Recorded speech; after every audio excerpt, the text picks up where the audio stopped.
네, 안녕하세요. 신박사 인사드리겠습니다.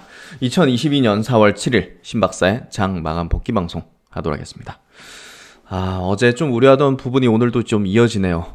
외국인들이 오늘 양시장 합쳐서 한 1조 원 정도 팔았고요.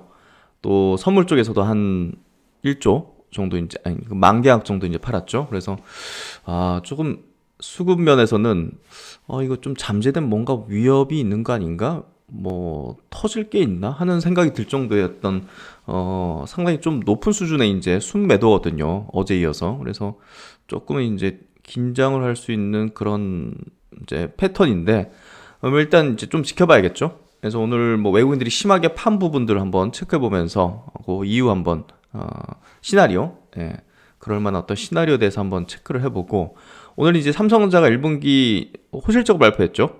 예, 근데 52주 신저가를 왜 찍었을까? 뭐 그 부분들 같이 한번 생각해 보면서 오늘 시장을 정리해 보도록 하겠습니다. 먼저 코스피 지수 1.4% 빠졌고 오늘 코스닥 1.6% 빠졌습니다. 그래서 각각 이제 2,600포인트, 927포인트 마감했고 거래대금이 이제 코스피 쪽에서 적지 않습니다. 12조 정도 터졌고 상승 종목 수 180 종목, 하락 종목 수 700 종목. 코스닥이 거래대금 이제 뭐 8조 원 정도 무난하게 나왔는데 상승 종목 수 200 종목, 하락 종목 수가 거의 1200 종목으로 한 6배 정도 많았습니다. 잠깐하고 좀 골똘히 이제 여러 가지 체크하면서 이제 시장이 이건 뭐 어떻게 좀 봐야 될까 하는 그 고민을 좀 했는데요. 일단 뭐 저항을 받으면서 어떤 기술적인 저항도 받고 그와 맞물려면서 이제 긴축의 어떤 기조가 상당히 가팔라질 수 있다는 거, 그리고 이제 국제금리가 이제 고공행진을 미국에서 이제 고공행진을 하는 부분이 사실 자금을 위험 자산을 좀 줄이려는 어떤 의식을 했던 게 아닌가. 그러면서 이제 가장 엑시트하기 쉬운 또 한국 증시가 그 주요 타겟이 됐던 게 아니었을까. 뭐 그런 생각이 좀 듭니다. 그래서 국내 시장 수급이 굉장히 좀 파워풀하죠. 외국인이 7,700억을 팔았습니다. 코스피에서. 기관은 5,200억. 그리고 외국인은 코스닥에서도 2,500억을 팔았고 기관이 1,400억. 외국인은 지금 선물도 내다 같이 팔면서 사실상 기관의 매도도 이끌어내는 그런 형태가 되고 있거든요. 오늘 보십시오. 만기약 넘게 순 매도를 했습니다. 그래서 어제 하고 이어서 이제 요 수급의 구도를 보면요. 조금 부담스러워요. 좀 부담스럽다는 표현을 제가 좀 무겁게 하는데, 어제 이제 코스피에서 5,800억 팔았죠? 뭐 기관도 이제 5,600억을 팔았고, 코스닥에서 어제 외국인들 1,000억, 오늘 2,500억을 팔았습니다. 기관도 이제 1,000억대씩 다 팔았고, 선물 같은 경우도 이제 어제 뭐 그제부터 이제 적지 않은 물량을 이제 순 매도를 했는데, 오늘 뭐 상당히 많은 물량이죠. 그래서 9,400억이라는 엄청난 규모를 이제 매도했고, 올해 들어가지고 이제 외국인의 포지션 자체가 조금 이제 선물 쪽에서도 누적으로 볼 때 5만 7천 계약 이제 이게 얼마지? 계약수로 치면 6만 2천 계약이거든요.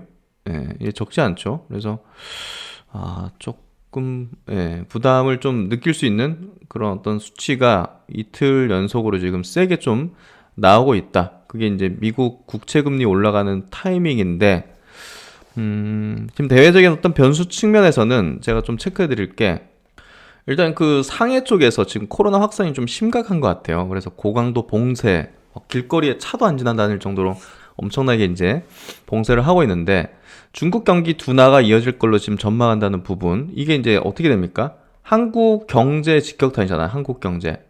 그래서 이런 부분에서 조금 외국인의 수급이 저러는 건가 하는 생각이 좀 들고요.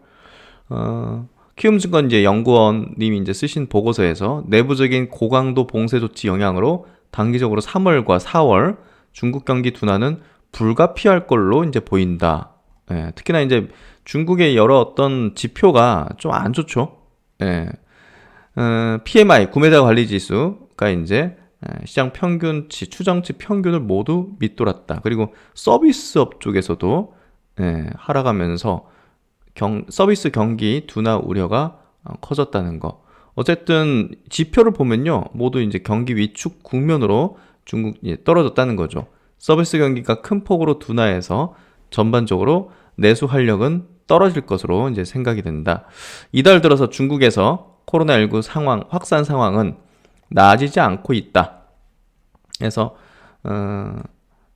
상하이시는 전면 봉쇄 조치 연장을 공식 발표돼. 이 오미크론이 중국에서 안 퍼졌잖아요. 그렇죠? 델타에서 그냥 딱 막아버려가지고 잘 되는가 했는데 이 오미크론 변이는 이거 막을 수가 사실 좀 없죠. 퍼지면.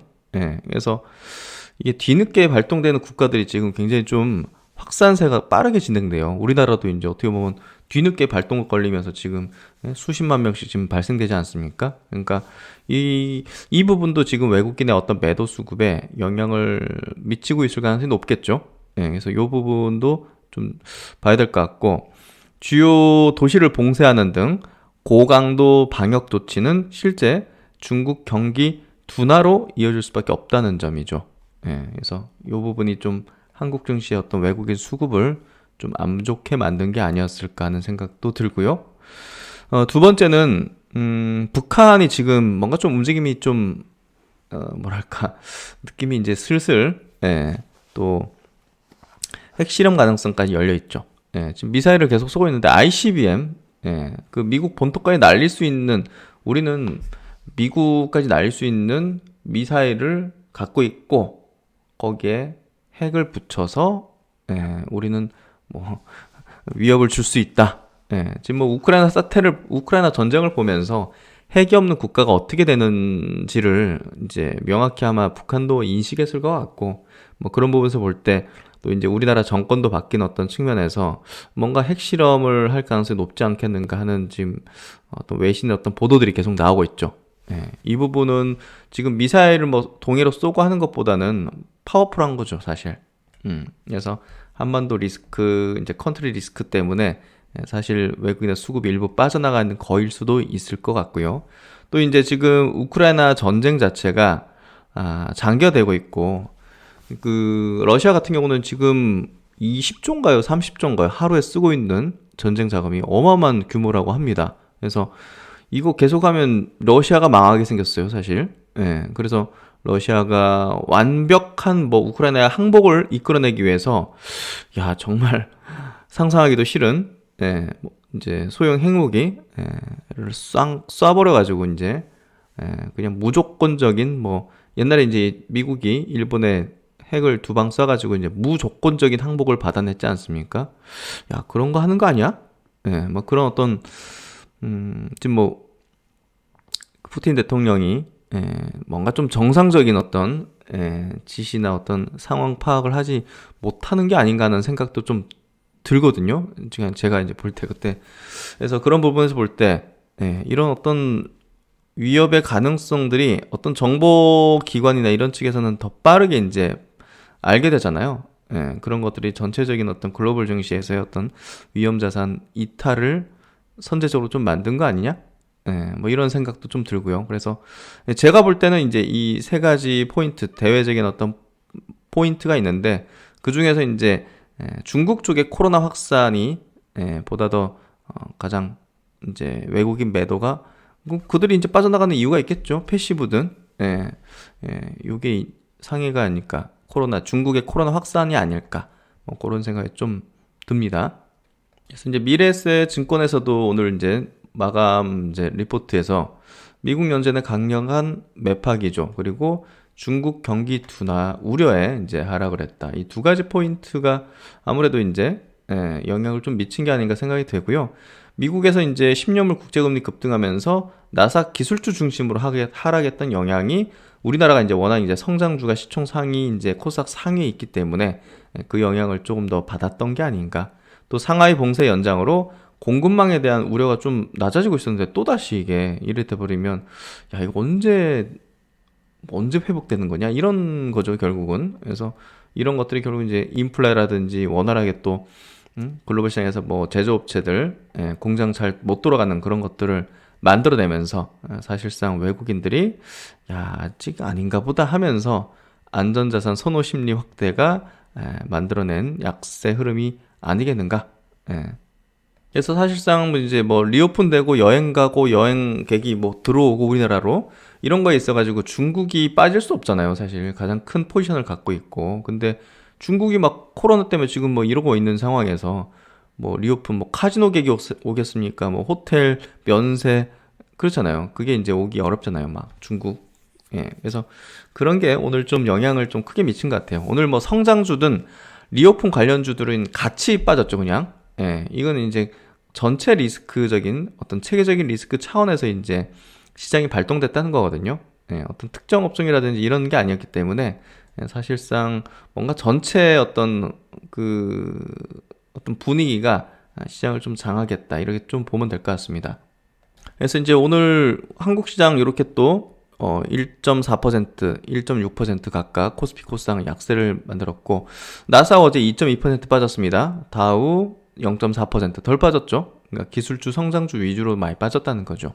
S&P 500 지수도 0.97% 빠졌고 오늘 니케이 증시 1.6% 빠졌고 홍콩 1.4%, 대만이 많이 빠졌습니다. 거의 2%로 막판에 저점까지 밀려버린 거죠. 예.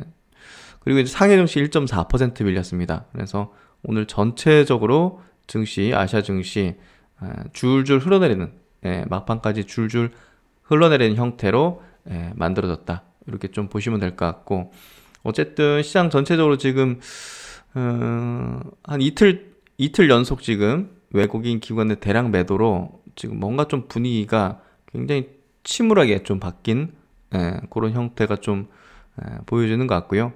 오늘 시총 상위 뭐 우수수입니다. 보시면 그 삼성자도 실적 호조 발표에도 불구하고 0.7% 빠졌고 LG에너지솔루션 1.8%, 카카오 4.8%. 뭐 높은 성장주라 보여지는 종목들이 다 패대기 치는 흐름들.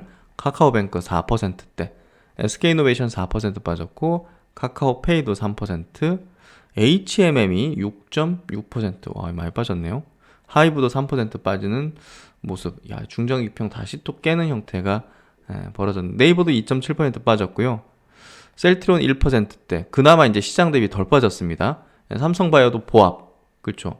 덜 빠졌어요. 방어주 역할을 한 거죠. 방어주. 오늘 LG전자도 실적 굉장히 좋은 호조 발표했죠. 그래서 그나마 이제 플러스 마감이 됐던 것 같고요.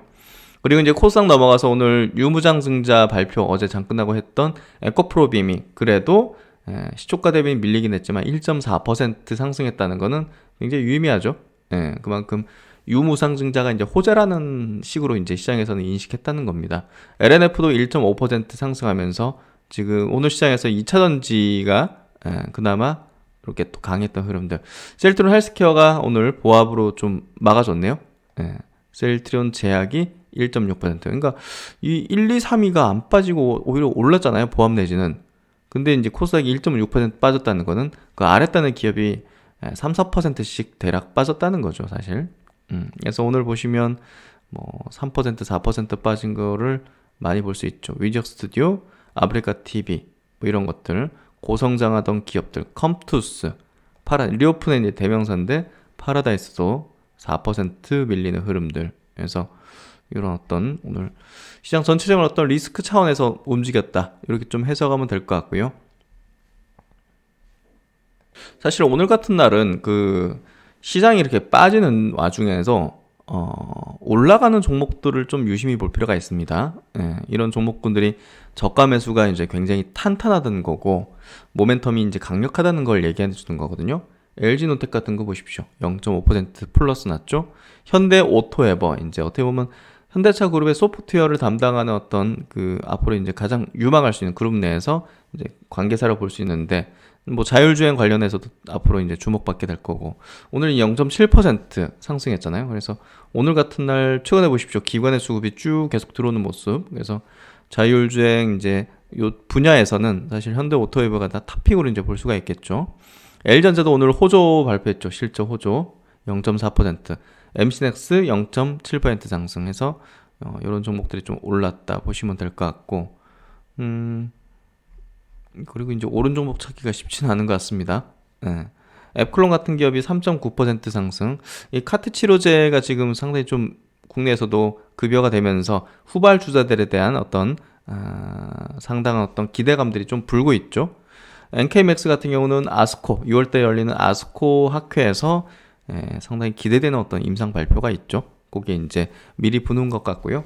오늘 장 끝나고 나서는 이제 전환사채를 발행한다는 어떤 발표를 했는데, 그래도 전환사채 발행 자체가 이제 리픽싱 조항이 이제 수정이 됐죠. 개정됐기 때문에 기업에게 많이 불리하지 않는 그런 어떤 형태로 발행이 된 것 같습니다.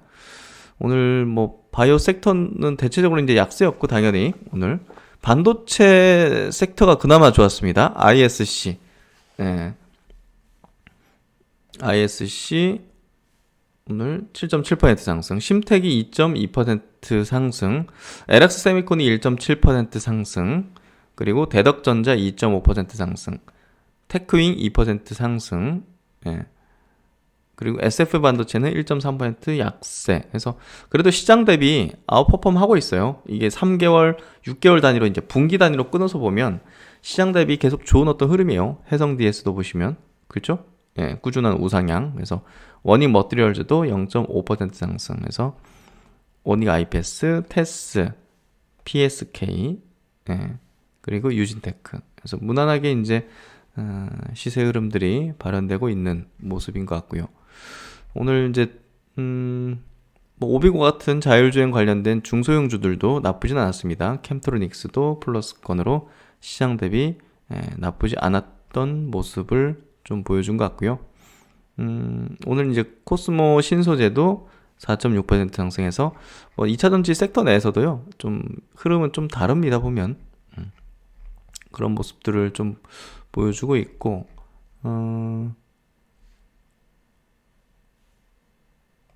그리고 이제 로봇 관련 주들 오늘 좀 많이 빠졌네요. 로보티즈 같은 거 7.4%, 이건 꺾였죠. 제가 이제 보수적인 어떤 의견을 드렸던 거, 이제 약간 좀 대장 성격을 지니고 있었던 종목군들이 이제 꺾이기 시작하는 걸 좀 확인했을 텐데요. 나머지 이제 오르지 않은 것들도 올라오면 이제 좀 정리 관점이지, 뭐 신규 매수나 추가 매수 관점은 아니다는 이제 의견을 좀 드렸는데, 보수적으로 좀 볼 필요가 있는 이제 부분에, 너무 많이 오른 것들은 좀 보수적으로 볼 필요가 있고, 안 오른 것들은 이제 좀 모멘텀이 있기 때문에 조금 긴 호흡으로 볼 수도 있고, 그래서 우리가 뭐 배트를 짧게 잡고 있는지 배트를 길게 잡고 있는지에 따라서 종목에 대한 어떤 전략은 달라지거든요. 그래서 로봇주들 내에서도 이제 전략은 달라질 수밖에 없다. SPG 같은 실적과 동반해서 같이 올라가는 것들은 사실 중기적인 관점에서 볼 필요가 있죠. 근데 이거를 단기적으로 보신 분들은 뭐 슈팅이 나오면 이제 정리하는 거죠.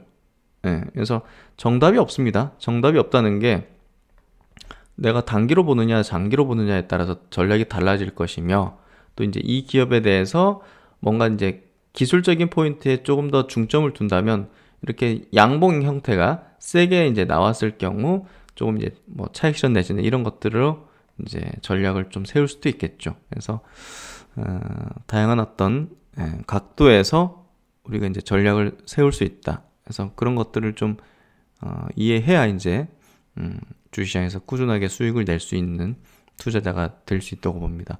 오늘 이제 골프존 같은 거 이제 1.8% 올랐는데요. 어제도 말씀드렸듯이 시장에서 경기라든지 금리와 무관한 어떤 트렌디하게 성장하는 그런 어떤 업종, 그런 대표주들은 사실 지금 뭐 왔다 갔다 하는 시장이 뭐 큰 의미는 없습니다. 제 갈 길 가는 거고, 움츠려 있을 수도 있죠. 이렇게 움츠려 있을 수 있는 거예요. 지수 빠지니까 그냥 같이 빠질 수도 있는데, 결국은 이제 이런 기업들은 시장이 안정화된다든지 더 빠르게 회복하고 치고 달리게 되죠. 그래서 그런 부분에서 지금은 종목 전략으로 계속 이어나가야 된다는 얘기를 드리는 게 그런 이유입니다. 그래서 그 부분을 좀 이해해 보시고, 아까 이제 코스피 코스닥 지수 차트를 좀 안 봤는데요. 코스피 차트가 21선을 뚝 내렸어요. 별로 나쁘네요. 그리고 이제 코스닥 쪽은 21선 이탈은 하지 않았습니다. 어쨌든 중장기평 깨지는 않았는데 조금은 지지부진할 수 있는 주봉의 20주선을 저항받은 형태가 코스닥이 됐죠. 코스피 쪽에서도 뭐 저항 닿지도 않고 2800선에 좀 닿지도 않고 그 아래에서 이미 깨지는 형태가 되고 있고, 삼성전자가 이번에 잠정 실적 나왔는데 사실상 치고 달리는 흐름이 되지 않았다는 거는 조금 좋지는 않은 어떤 형태가 되고 있다. 그럼 이제 삼성전자 이번 실적에 대한 분석 한번 좀 보도록 할게요. 메리츠 증권에서 나온 리포트인데요. 사실 환율이 올랐잖아요. 1분기에 환율이, 원달러 환율이. 그러면 이제 원달러 환율이 이제 오른다는 거는 그 원화 가치가 이제 내려간다는 거고, 달러 가치가 이제 상대적으로 이제 올라간다는 거잖아요. 대부분의 매출이 해외에서 나오는 삼성전자 입장에서는 사실 달러 가치 올라가는 게 더 좋죠. 그러니까 그런 부분에서 환율 효과가 좀 나온 부분도 있었을 거고요. 아쉬운 영업 지표다. 그래서 어떤 부분이 아쉬웠는지 한번 보도록 하죠. 이번에 이제 1분기 매출이 77조, 이제 분기 대비 0.6% 올랐고요. 영업이익도 14.1조, 한 13조 원대가 이제 컨센이었는데, 보시면 분기 영업이익의 컨센서스가 13.1조 원이었는데 이걸 이제 상회했단 말이에요. 그래서 이런 부분들은 매우 긍정적이었다. 최근 뭐 원화 약세 기반으로 호실적 기대치가 형성되었음을 감안해도 무난한 수준의 어떤 실적이다, 이렇게 평가를 하고 있고, 특히나 이제 낸드 같은 경우는 경쟁사가 이제 뭐 문제 발생하고 해가지고 출하량이 급증한 부분이 또 이제 메모리 쪽에서 기대 이상의 어떤 이익 기여가 나왔다, 이렇게 좀 표현하는데, 근데 이제 이 삼성전자의 주가가 올라가기 위해서는 밸류에이션이 이제 올라가야 되는데요. 밸류가 뭐 10배에서 20배로 갈 수 있는 게 필요한 거죠. 그렇다면 고성장하는 사업 부문이 이렇게 좋아져야 된다는 거죠. 메모리가 좋아진다고 이 밸류를 높여주지 않잖아요. 그럼 주가가 올라갈 가능성이 낮거든요. 결국 이제 삼성전자의 주가의 어떤 재평가를 위해서는 사실상 이 파운드리 부분, 파운드리 부분이 뭔가 드라마틱하게 좋아진다든지, 뭐 엄청 뭐 괜찮은 기업을 인수합병한다든지 하는 것들이 필요한 거죠. 그래서 이런 이제 주가 재평가 요인으로 설명할 만한 주요 영업 지표로 두 가지를 꼽고 있네요. 여기 증권사에서는 파운드리하고 하이엔드 스마트폰 출하 회복. 이번에는 이제 스마트폰도 출하가 잘 안 됐어요, 사실. 그래서 이 두 가지가 그렇게 이제 퍼포먼스를 내어준 것 같지는 않다. 시장의 반응이 좀 미지근했던 게 그런 이유가 아니겠는가. 그래서 이제 부문별 영업이익을 이제 발표한 건 아닌데, 대략 예측하기로 반도체는 8.7조, 디스플레이 쪽은 1조, 스마트폰 쪽은 3.6조, 가전 쪽은 0.7조로 추정을 하고 있고, 어쨌든 메모리 경우 상당히 양호한 어떤 실적을 좀 내줬는데, 아직은 이 시스템 반도체 사업부 이쪽이 업황은 좋은데 수율 문제가 있어요. 수율이 빨리 안 올라오나 봐요. 그래서 파운드리 쪽에 이제 이익 기여가 다소 제한적이라는 부분이 아직은 삼성전자의 어떤 밸류업 주가 상승을 만들어내지 못하는 부분이다. 메모리 반도체 아무리 좋아봤자 높은 주가 상승이 나오기 어렵다는 걸 얘기하는 거죠. 그리고 이제 디스플레이 쪽 같은 경우는 그 애플 쪽에 대한 OLED 출하가 견조하게 유지되면서 1조 원의 영업이익을 이제 기록했다고 합니다. 그리고 이제 IM 그 이제 스마트폰 사업부죠. 요거는 이 출하량 자체가 이제 하이엔드급이잖아요. 갤럭시 S가 요게 이제 예상치보다 크게 하회했다고 합니다. 당시 예상치가 1000만 대 정도인데 뭐 성능 이슈까지 있고 막 그랬죠. 그런 부분 때문에 790만 대 출하량을 기록했다고 합니다. 그래서 이제 결국은 스마트폰 쪽에서 하이엔드급의 판매가 이제 저조하면서 다소 좀 밸류를 높여줄 수 있는 그런 부분이 좀 낮았다, 이렇게 좀 이야기를 하고 있는 것 같습니다. 이 컨퍼런스 콜은요 4월 28일 날 열립니다. 그때 이제 자세한 얘기들을 이제 듣게 될 것 같은데, 뭐 겉으로 보기에는 이제 실적이 오늘 나쁘진 않았지만 이 주요한 어떤 성장 부문 자체에 대한 뭐 퍼포먼스가 그렇게 막 획기적으로 좋다는 어떤 분석들은 나오지 않았던 것 같습니다. 그리고 이제 요 리포트도 한번 체크드릴게요. 유진 투자증권에서 나온 이제 리포트인데요. 우주 항공 산업에 대한 얘기입니다. 아마존이요 저궤도 통신위성 발사 계약을 체결했다고 합니다. 우주 시대가 이제 본격화되는 흐름. 작년에 이제 우주 여행에 대한 확 이제 화를 이제 타올랐죠. 예, 시작되고 올해는 이제 적에도 위성 통신 사업에 대한 부분이 우주 항공 섹터 내에서 보다 더 이제 주목도가 높아지는 이슈가 될 것 같고요. 여기에 이제 부합되는 국내 이제 기업 같은 경우가 이제 인텔앤테크라든지 또 이제 한화 시스템, 한화 시스템이죠. 그래서 원앱 이제 투자로 지분을 갖고 있는 한화 시스템이 이 저궤도 위성 사업의 이제 핵심적인 국내 기업이라 보시면 될 것 같고, 이제 그 최근에 이제 우크라이나 전쟁에서 그 앨런 머스크의 이제 스타링크 그 서비스를 우크라이나에 이제 제공한 것들을 보면 그 사업의 어떤 성장 가능성이 굉장히 높구나. 이렇게 좀 볼 수가 있고, 아마존의 이제 저궤도 위성 통신 사업인 카이퍼 프로젝트죠. 이게 지금 전 세계 약 95% 인구의 인터넷 서비스를 제공할 수 있다고 합니다. 그래서 이 부분도 우리가 주목해 볼 만한 포인트고요. 그래서 이제 지금 아마존 같은 경우는 아직 위성을 하나도 발생한 적이 없기 때문에 빠르게 지금 계약을 맺고 진행을 하게 될 것 같고요. 그리고 이제 저궤도 위성통신 시장의 성장 가속화다 해서 현재 저궤도 위성통신 시장은 스페이스X가 일부 글로벌 지역에서 스타링크 서비스를 진행하고 있고, 원앱은 연내 북극 지역을 중심으로 서비스를 진행할 예정이다. 여기에 최근 텔레셋과 아마존까지 저궤도 위성통신 사업의 속도를 내면서 글로벌 저궤도 위성통신 시장 성장 속도는 더욱 빨라지고 있다. 아마존은 세 곳의 발사체 기업과 계약을 맺었습니다. 그래서 올해는 이제 저궤도 위성에 대한 포지션을 갖고 있는 순수 그 우주 업체들, 국내 기업들도 이제 몇 있죠. 그런 쪽이 또 이제 누리호 2차 발사와 더불어서 주목도가 높아지는 그런 섹터의 기업들이라고 좀 볼 수 있고요. 계속적으로 체크를 할 필요가 있을 것 같습니다. 그래서 이제 아까 짚어봤던 삼성전자 관련해 가지고는 지금 52주 신저가죠. 보시면 작년 4월달 대비해서 쭉 보시면 전저점까지 이탈하는 흐름이었잖아요. 그래서 이거 뭐 열어둔 거죠. 밑으로 열어둔 식이 되고 있고, 좀 아쉽습니다.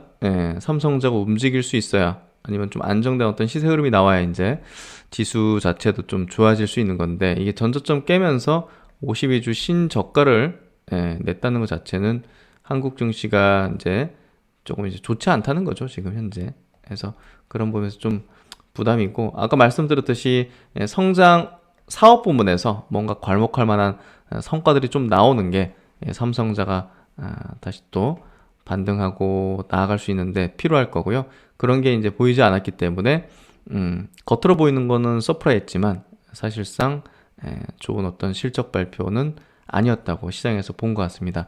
더불어서 지금 시장 자체 어떤 안전자산 선호 심리가 결국은 신흥시장 대표적인 한국 증시, 또 이제 유동성이 풍부한 삼성전자 하이닉스 쪽으로 매도가 집중됐던 게 오늘 또 약세를 보인 이유가 아니었을까 싶고요. 오늘 외국인과 기관의 동시 순매도 쪽 볼까요? 삼성전자가 5,600억을 동시에 외국인과 기관이 팔았네요. 그만큼 집중이 돼 있었다. 카카오, 하이닉스도 800억, 700억대 순매도, 네이버 뭐 완전 성장 대형주 쪽에서 완전히 매도가 집중됐고, 동시 순매수 종목 보면요, 뭐 인버스, 원유 인버스, 코덱스 200 인버스, 또 이제 방어주 성격이 좀 많네요, 보면. 그렇죠? CJ제일제당이라든지 이런 쪽으로. 롯데정밀화학은 최근에 이제 증권사 쪽에서 이제 실적 기대되는 기업으로 많이 꼽고 있는 것 같아요. 이런 것들. 코스닥 넘어가서 이제 LNF 200억대, ISC, 오늘 반도체가 많습니다. ISC, LX세미콘, 심텍 이런 쪽으로 오늘 좋았고, HFR은 최근에 굉장히 가파르게 5G 섹터 내에서 이제 오르고 있고, NK맥스도 이제 임상 발표에 대한 기대감들이 크게 불고 있는 그런 기업이기도 하죠. 서진 시스템에서 최근에 5G 관련된 종목들이 밑에서부터 올라오는 형태가 좀 되고 있네요. 어쨌든 PSK까지 반도체, 오늘 반도체 완전히 좋았네요, 수급이. 어쨌든 오늘 뭐 시장 전체적으로는 이제 좋지 않았는데요. 또 업종과 종목별로는 저가 매수가 들어오거나 또 반도체처럼 수급이 좋았던 쪽. 그리고 음식료 쪽에서는 농심이라든지 그리고 제가 음식료 쪽에 타피로 꼽고 있는 탑픽으로 꼽고 있는 이제 삼양식품 같은 기업들은 3%대 상승을 보이면서 시장 대비 이제 좋은 어떤 형태가 되고 있다. 종목 장세라는 거죠. 골프존 같은 거 이런 것들, 현대 오토에버라든지 이런 것들. 그래서 지금은 시장이 바야흐로 이제 종목 장세의 흐름이니까요. 종목에 포커스를 두시고 일단 시장 전체로는 지금 외국인들의 어떤 매도가 조금 심상치가 않다는 건 좀 말씀을 드렸습니다. 그 부분은 계속 체크하면서 말씀을 좀 분석을 드리도록 하겠습니다. 그래서 오늘 장 이렇게 이슈와 마무리를 지었는데요. 어쨌든 뭐 회복되는 시장 분위기 속에서 한 이틀 정도 세게 뭔가 좀 변화가 나타나는 어떤 형태인데요. 차분히 한번 상황 흐름 보면서 잘 분석을 해드리겠습니다. 오늘 고생 많으셨고요. 심박사는 또 다음 시간에 좋은 분석 내용으로 뵙도록 하겠습니다. 오늘도 시청해주셔서 감사드립니다.